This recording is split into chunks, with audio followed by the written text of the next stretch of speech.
जय सिया राम, हरिओम। प्रवीण तोगड़िया की बात करने आया हूँ। मोदी जी ने कैसे स्ट्रेट फॉरवर्ड एक हिंदू नेता को न्यूट्रलाइज कर दिया, ये एपिसोड मैंने अभी पहले आपने देखा है। अभी जिन लोगों ने देखा होगा, जफर थरेस वाला सब आया था रजत शर्मा के यहाँ, पूरा मुल्लाओं का ग्रुप, तो बताया उन लोगों ने और हम सब ने सुना उसको। खैर, तो मैं ये अभी बात करने के लिए आया हूँ उस समय जबकि देश दुनिया में खबरों का अंबार लगा हुआ है और ऐसा कुछ नहीं है कि लोग कह रहे हैं कि भैया हिंदू का क्या होगा। सवाल यही है, बेसिक सवाल यही है कि आज एट प्रेजेंट हिंदुओं का कौन नेता है जो हिंदू है, प्योर हिंदू। प्योर कौन है? हिंदुओं का नेता क्या सवाल करता है, वो क्या हासिल करना चाहता है, ये जानना बहुत ज़रूरी है। और प्रवीण तोगड़िया के नहीं रहने से जो हिंदू डिफेंसलेस हो गया है, मतलब आपके पास कोई ढाल नहीं रहा, आपके लिए कोई आवाज़ उठाने वाला नहीं रहा। मैं यही बात करूंगा और अभी लगातार कुछ दिन तक करता रहूंगा, कई तरीके से करता रहूंगा। ये जानना बहुत ज़रूरी है, ये जानना बहुत ज़रूरी है कि हिंदू नेता होता क्या है, वो बोलता क्या है, वो करता क्या है, और उसको राजनीतिक पावर में उसके साथी बन करके आने वाले ने उसे ही किस तरीके से न्यूट्रलाइज कर दिया, उसे किया या हिंदुओं को किया, ये सोचना है, देखना है, जानना है। वो रजत शर्मा का ही एक इंडिया टीवी है जिस पे कि वो बुलाए गए थे, आज से 10 साल पुराना, 7 साल पुराना है शायद ये इंटरव्यू है। तो रजत शर्मा ने क्या सवाल किया, उसे मुझे कोई लेना देना नहीं है। इसीलिए कि जो सेकुलर इस्लामिस्ट लोग हैं, जो टॉप के जो देखते हैं कि अब हिंदू खतरे में है, ऐसा कह के हिंदुओं को डरा के जो सत्ता की व्यवस्था जिनको दी है, जो टूल किट है, उसमें रजत शर्मा भी है, सारे हैं। जिसको सो कॉल्ड गोदी मीडिया कहते हैं, इन लोगों का जो डिफेंस ये होता है कि ठीक है, औरंगजेब ने गुरु गोविंद सिंह के छोटे छोटे बच्चों को दीवार में चुनवा दिया, तो क्या उसका बदला लोगे? ऐसे डिफेंस लेके आते हैं, उनकी बात क्या करनी। हमारे नेता ने, प्रवीण तोगड़िया जी ने क्या कहा, आज ज़िंदगी में तो हैं लेकिन एक उनको पॉलिटिकल डेथ कर दिया गया है, ख़त्म हो गए हैं। आज वो है, उनका नाम सुनते हैं आप?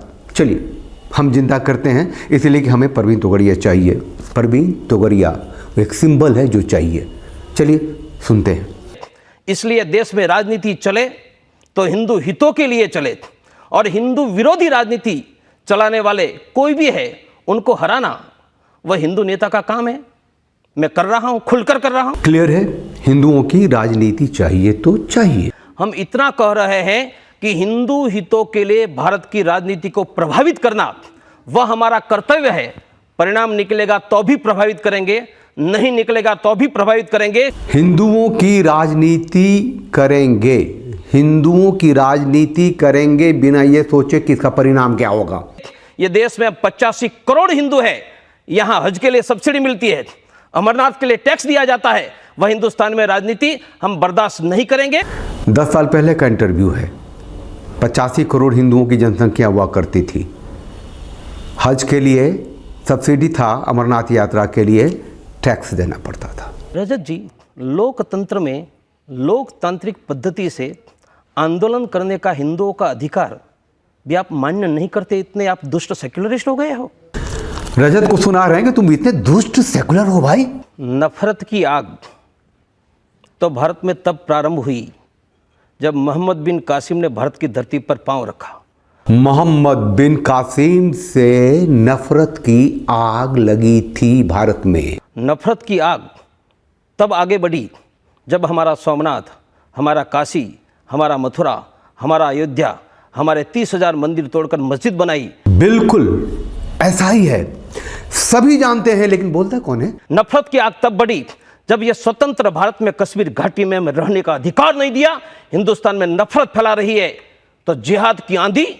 कश्मीरी पंडितों के नरसंहार का तो अब मुद्दा भी नहीं है, मोदी ने तो भुलवा दिया। एक फिल्म आ गई थी कश्मीर फाइल, तो लोगों ने देखा कि कश्मीरी पंडित लड़की को पहले कैसे बलात्कार करते हैं और फिर आरामवती में लकड़ी चीरने वाले मशीन से दोनों टांगों को फैला के कैसे चीरते हैं। बोलने वाला था एक नेता, वो मुद्दा भी भुला दिया मोदी ने। कश्मीर घाटी में 3 लाख हिंदुओं को गर्वहीन किसने किया? कश्मीर घाटी में हमारी बहन बेटियों की छाती पर पाकिस्तान जिंदाबाद के नारे किसने लिए? वो आपको नहीं दिखाई देता है। मोदी ऐसे प्रवीण तोगड़िया को कैसे बर्दाश्त कर सकता था भाई? आपको नहीं दिखाई देता है कलकत्ता, आपको नहीं दिखाई दे रहा नोआखली, आपको नहीं दिखाई दे रहा है पूरे देश में हिंदुओं पर हो रहा है अत्याचार। रजत बोलता है कि कश्मीर में जो आतंकवाद है वो बाहर के लोगों का किया हुआ है, बाहर के लोगों का। इराक में मुसलमानों पर हमला होता है तो दिल्ली में 1 लाख मुसलमान निकलते हैं। कश्मीर घाटी में हिंदू को घर से निकाल दिया, दिल्ली में किसी मुसलमानों ने कुछ निकाले क्या? नहीं सुनी? इसका जवाब किसी के पास नहीं है। पूरा सेक्युलरिस्ट हो, बेस्ट बेकरी केस में मुसलमान अपनी बेस्ट बेकरी में जल जाता है तो कहते हिंदू ने जला दिया। ये बेस्ट बेकरी में मुसलमान एक जला था, वो मुंबई का केस था ये। और अयोध्या से निकलने वाले राम भक्त गोधरा के स्टेशन पर दिन दहाड़े 1000 मुसलमानों के द्वारा जलाया जाता है तो हमारे लालू जी कहते हैं कि कारसिया खुद जल गए। यह आपके डबल स्टैंडर्ड है। डबल स्टैंडर्ड है। डबल स्टैंडर्ड क्या है? वो खुल्लाम हिंदुओं के खिलाफ की बात है। तब मैं हमारे 10,000 लोगों को, आज मैं 10 लाख लोगों को पाकिस्तान बनाते कर जला दिया और 2.25 करोड़ को हिजरती बनाया था। नफरत की आग आपको दिखाई नहीं दे रही थी? ये है प्रवीण तोगड़िया, जिसको न्यूट्रलाइज कर दिया गया, खत्म कर दिया गया, पॉलिटिकली खत्म कर दिया गया, लिटरली। ये हिंदुओं की आवाज़ कैसे बन सकता है भाई? इस प्रवीण तोगड़िया को खत्म कर हिंदुओं को डिफेंस लेस बना दिया गया। और मैं जब ये राष्ट्र को बचाने की बात लोकतांत्रिक पद्धति से करता तो नफरत क्या दिखाई देती है?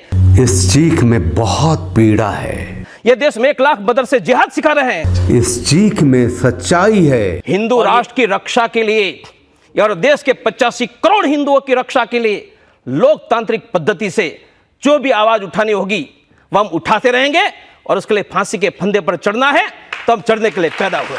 लोकतांत्रिक तरीके से ही लड़ने की बात कर रहे हैं, चाहे फांसी पे क्यों ना चढ़ा दिया जाए। आपका प्रश्न है जी कि भारत के किस मुसलमान ने कुरान पढ़कर कत्ल किया? जी हिंदू नेता हिजबुल मुजाहिदीन जी कश्मीर का और कश्मीर के लोकल मुसलमानों का संगठन है, वह स्वीकृत है। हिजबुल मुजाहिदीन कहता है हिंदू स्थिति, वस्तु स्थिति, परिस्थिति, लाखों सालों की संस्कृति को जिंदा रखने के लिए कोई हिंदू नेता है कि हम कुरान से प्रेरणा लेकर जिहाद करते हैं। और उन्होंने ये 12 सालों में टोटल वहाँ जो मारे हैं, जिसमें कुछ मुसलमान भी मारे हैं इन्फॉर्मर के नाते। इतना साफ बोलने वाला हिंदू नेता चाहिए। उसकी संख्या 70,000 है। 12,000 सेना और पुलिस को जवानों को मारा है और ये मारने वालों ने सब जिहाद और कुरान के आधार पर मारा है। प्रवीण तोगड़िया चाहिए। कोई चिरंजीवी तो जन्मे इन हिंदुओं के बीच से। यदि हम मेरे राम के जन्मस्थान पर मस्जिद बनाने की मांग करोगे, मेरी गाय की हत्या का कानून नहीं बनाने दोगे। नेता अब नहीं है, कोई हिंदू नेता आपके पास नहीं है।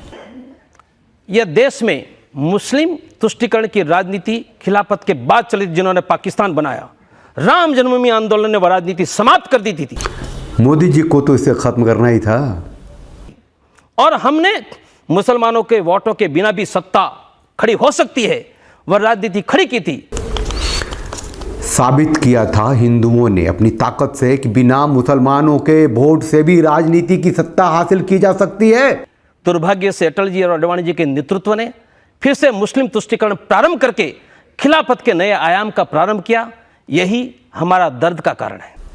जोड़ तोड़ की राजनीति थोड़ी सी हुई। अटल और आडवाणी ने फिर तुष्टिकरण की राजनीति शुरू की।